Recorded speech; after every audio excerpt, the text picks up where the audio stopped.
Choppin with Chapman.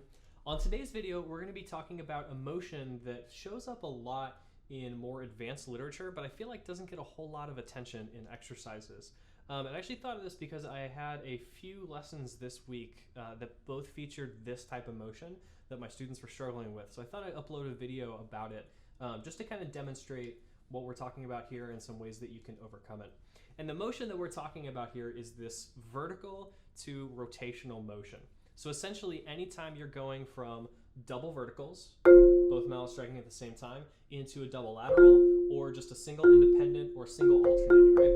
Having to move back and forth between those two different motions. The reason this is so challenging is because fundamentally your hands have to move in different ways, between straight up and down, and then rotationally, right? So a few different exercises we're going to cover are going to feature transitions between the vertical motion and that rotational motion you'll need in other types of strokes. So just to start, we're going to take a really common drumline exercise called chicken and a roll. If you don't know it, it's just really simple rhythm. I'll kind of take you through it here. The first thing you're going to do is play eighth notes back and forth between the right and the left hand on double verticals. Whatever interval is comfortable. I'm going to start with fifths. And we're going to play 1 and 2 and then we play 3E and a 4E and a. For now, we're going to use this permutation, 4-3-1-2, 4-3-1-2.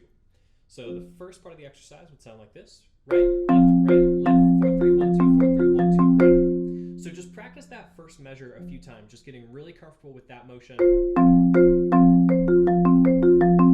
And also, importantly, the rhythm of that exercise. What I see a lot from students is they'll start to loosen up a little bit too much in those double laterals at a slow tempo, so we end up getting this. Or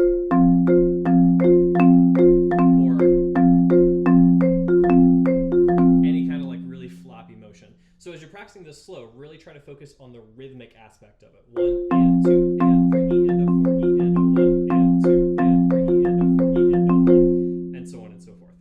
Cool, so now that you're comfortable with the first part of that exercise, all you're going to do from there is repeat it. So you'll play that first part twice, and then you'll take both halves of the exercise, both the 1 and 2 and the 3E and a 4E and you're going to play each one of those halves for twice as long as they were originally. So the exercise in its entirety would sound like this: 1 and 2 and 3E and a 4E and a 1 and 2 and 3E and a 4E and a 1 and 2 and 3 and 4 and a 2E and a 3E and a 4E and a 1. And you can repeat as many times as necessary or as needed in order to get these motions to be a little bit more comfortable for you.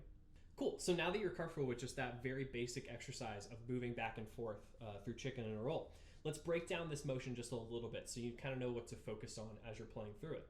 The biggest challenge here is trying to make sure that these double verticals stay completely vertical, as the name would suggest, in the wrist, right?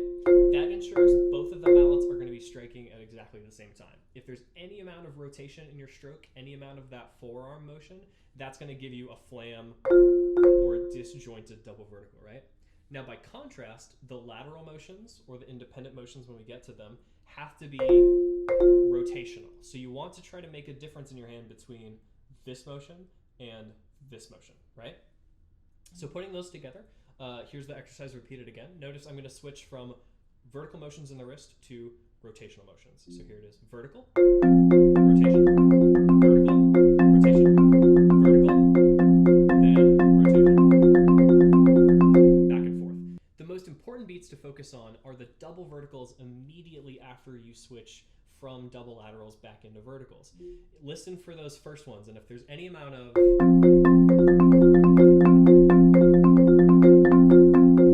flams on those very first ones, you'll know that you're not making the transition back into the vertical motion correctly. So just isolate those. Try to make sure that those are lining up exactly where they're supposed to be. And as you get to faster tempi, you should find that your ability to maneuver between those two different strokes is a lot smoother. Whoops. Vertical, rotation, vertical, rotation. And so on and so forth. Cool. That same exercise can also be broken down into using single alternating strokes in place of the double laterals. So for example, we'll play right, left, and then we'll do this permutation: 4-2-3-1. Same kind of idea, you're just focusing on moving from vertical into rotational, just now with a different motion. Instead of lateral, you're going to be doing alternating, like so.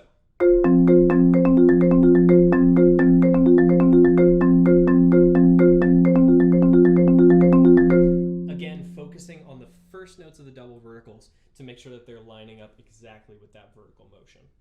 Cool, so now that you're comfortable with chicken in a roll and you've focused on those individual transitions between laterals and double verticals, we're going to play some different exercises that focus primarily on the idea that if you have quadruple stops, you could then replace those quadruple stops with any double laterals. So for example, or any 4-note permutation, I should say. So for example, if you've got just quarter notes on C and G, right? 1, 2, 3, 4, you could just as easily replace any one of those quarter notes with a permutation in 16 notes, like so. 1, 2, 3, and a 4, right? Any of those exercises will work. So what we're going to do is we're going to take an ascending fifths exercise. You know what ascending fifths are. And we're going to play 4 double verticals into 4 3 1 2 permutations, like so. 1, 2, 3, 4, 1, 2, 3, 4, 1, 2, 3, 4, 1, 2, 3, 4, 1, 2.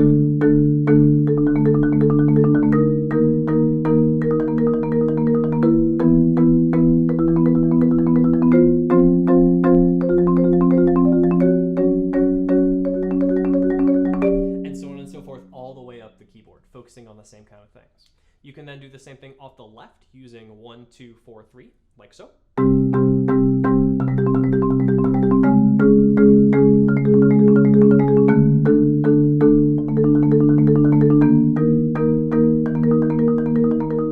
And so on and so forth. That time we're focusing on a different hand coming in with those nice clean double verticals. Cool. So now that you're comfortable moving up the keyboard 4 times on each one of those patterns, we're going to do the same thing except only twice. Really similar to chicken roll, except we're just condensing each pattern instead of expanding it. So if we would do each one of those, except only 2 times through each combination, you would get 1, 2, 1, 2, 1, 2.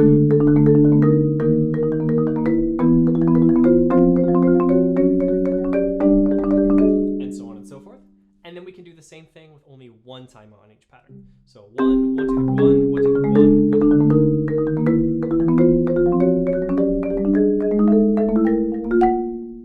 Another thing I started to do a few years ago that I found extremely helpful for my double lateral control and rhythmic accuracy is taking any double stroke exercise that I know on snare drum and just applying it to marimba with the double strokes being double laterals instead. So for example, we can take an exercise like gallop. If you don't know that one on snare drum, it's really common.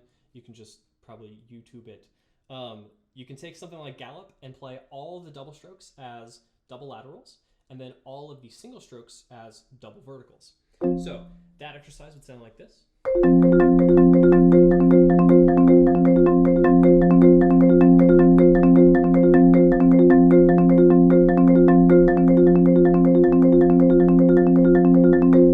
little quicker.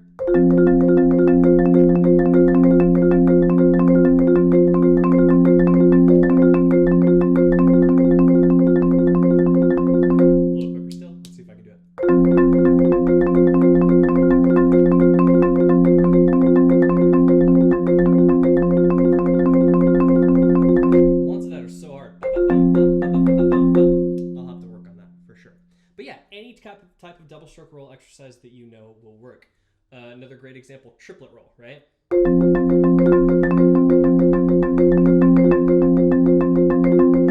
so on and so forth. All of those can be replaced with double verticals into double laterals. Cool, so that's all for this week. I hope you enjoyed these exercises and find them useful. I know I have in my own playing. And if you have any questions about these or would like to see them written out, please just feel free to reach out and I'd be happy to respond. So that's all for this week. Thanks for watching, and we'll see you again here next week with another Choppin' with Chapman.